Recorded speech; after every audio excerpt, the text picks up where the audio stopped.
Bonjour à tous, je vous retrouve pour le tirage de ce week-end, 23, 24 et 25 mai 2025, le week-end de la fête des mères. Donc très belle fête à toutes les mamans déjà. Et puis, eh bien c'est parti pour le tirage de ce week-end. Alors qu'est-ce qu'on a à vous dire pour ce week-end? Alors quel est le message de ce week-end, s'il vous plaît? Il y en a trop, merci. Une par une les cartes.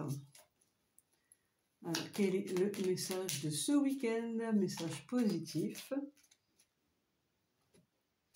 Alors, on vous dit que la réponse à votre question est oui.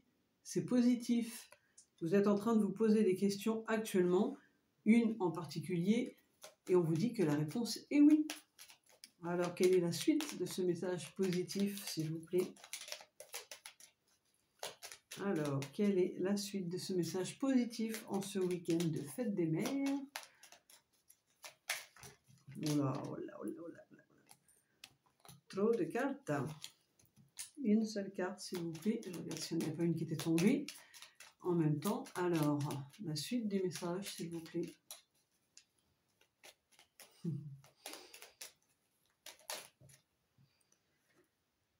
Coupez avec les liens toxiques qui vous entourent. Ah, ça revient très souvent. Donc, on vous dit que la réponse à votre question est oui, mais il faut quand même couper avec les liens toxiques qui vous entourent. Je vous rappelle que les liens familiaux, ce ne sont pas forcément les liens du sang. Je dis ça parce que les 3/4 des personnes qui sont toxiques, très souvent, ce sont des personnes de la famille. Il faut privilégier la famille d'âme et pas la famille de sang, s'ils sont toxiques pour vous, je le dis bien. Si ce sont des personnes toxiques pour vous, il est temps de vous poser des petites questions et de couper avec ça, puisque je vous rappelle que les personnes toxiques vous empêchent de vous élever et d'avancer sur vos projets. Sauf que vous êtes venu dans cette incarnation pour réaliser vos projets, pour vous élever, pour évoluer et pas pour faire plaisir à d'autres personnes qui aimeraient... enfin, vous voyez ce que je veux dire. Vous êtes venu sur cette incarnation pour faire des choses pour vous élever, pour évoluer, pas pour faire plaisir aux autres. Donc ouvrez l'œil, et si vraiment il y a des personnes toxiques dans votre entourage, il faut couper avec ces personnes. Alors je dis pas que c'est facile, hein, c'est compliqué à faire, on est tous passés par là à un moment donné, mais c'est pour votre bien à vous et pour votre évolution à vous. Alors le troisième message, accepte la situation, vous voyez. On sait que c'est compliqué de couper avec des liens toxiques, surtout si ce sont des liens familiaux. Donc on vous dit qu'il faut accepter la situation pour pouvoir avancer, évidemment.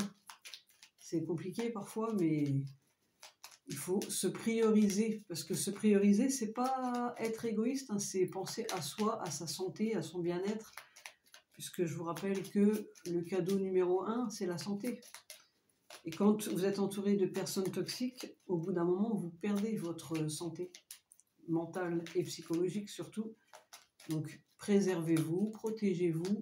Et si vous êtes sûr d'être entouré de personnes toxiques, eh bien, essayez de couper avec ça. Un nouvel accord ou une signature s'offre à toi. Voilà, c'est ça qu'on vous dit en fait. Oh, je savais pas...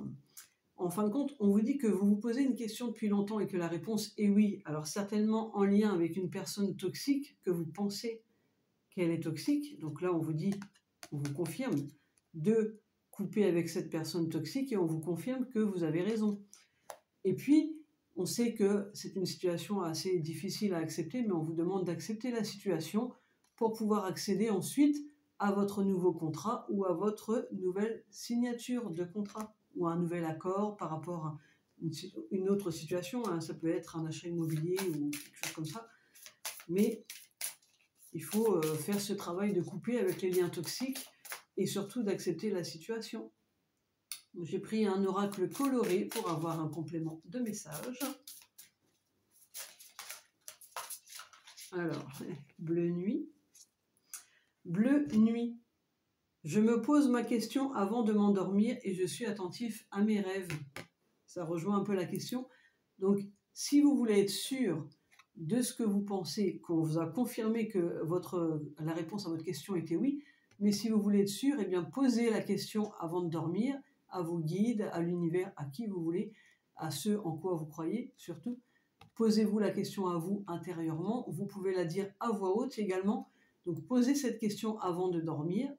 Et puis, faites attention à vos rêves, puisque je vous rappelle que quand vous vous souvenez de vos rêves le matin, ce n'est pas un rêve, c'est un message. Donc, la carte s'appelle Bleu Nuit avec le numéro 37, puisque les chiffres peuvent parler à certaines personnes. Donc, vous aurez la réponse à travers vos rêves. Et puis, une dernière carte avec les mandalas énergétiques colorés, que j'adore. Alors, quel est le dernier message pour clôturer, s'il vous plaît? Un message positif et coloré avec les mandalas énergétiques. Alors là, il y en a trop. Merci. Une seule, s'il vous plaît. Une seule carte colorée, positive et énergétique. Consacre ta maison. Alors, je vous lis le message. Consacre ta maison. Ta maison est le miroir de ton être. Soigne l'âme de ton foyer. Bénis-le et fais-en un lieu d'amour, de repos et de sécurité pour toi. Alors là, on parle de la maison à proprement dite, mais aussi de votre intérieur à vous. C'est-à-dire que il faut que vous vous aimiez vous, que vous vous consacriez du temps et que vous vous mettiez en sécurité. C'est-à-dire que si vous avez besoin de repos, en plus c'est marqué repos. Si vous avez besoin de repos, de temps pour vous, ce n'est pas, encore une fois, ce n'est pas égoïste, c'est prendre soin de vous. Donc prenez soin de vous puisque vous êtes le miroir de votre être, de votre âme, et la maison à proprement dit, donc votre lieu d'habitation, eh bien c'est pareil. Il faut en prendre soin et puis que ça reflète votre personnalité à vous. Donc sur ce beau tirage de week-end de Fête des Mères, je vous souhaite un merveilleux week-end, profitez de vous et de vos proches, et puis restez positif, restez dans la joie, la bonne humeur, et si vous avez des doutes, pensez à poser votre question avant de vous endormir, et faites attention à vos rêves. Voilà, je vous souhaite un merveilleux week-end à tous, et je vous dis à très vite pour un nouveau tirage.